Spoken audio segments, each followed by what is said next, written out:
Saya ada 12 luar kerja. Jadi saya pun ni, saya pakar lah. Selai itu boleh jadi 3 hari. Selai. Dan saya yakin tak ada hadis, tak ada najis pada seluar saya selama 3 hari. Adakah sah solat saya jika saya solat seluar itu pakai 3 hari?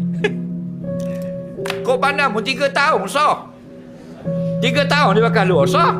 Syarat sah semayang salah satunya suci pakaian daripada najis.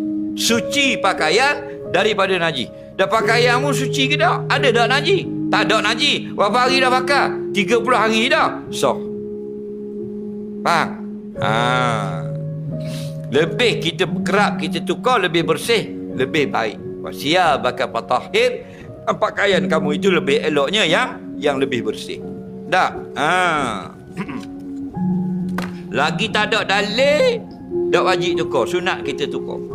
Kita pakai luar 3 hari, 3 hari rasa tak sedap dah, tukar. Tapi atas dasar fiqh, musmayang lagi walau seluar 13 hari pakai tak ada najis, tetap sah. Di fiqh ni ada dalil baru tak sah.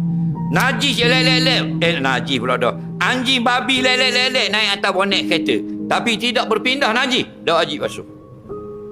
Kita balik jalan, kita tengok babi duduk atas bonet kereta kita, kereta kacik. Kita kata, nak tak babi? Turun.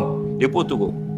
Bila dia turun daripada bonet, kita tengok tak ada lendai, tak ada bulu, tak ada kecing, tak ada liur, tak ada air mata, tak ada darah, tak ada tahi, tak ada apa lekat satu pun. Dah wajib basuh. Walaupun najis mengolot dah wajib.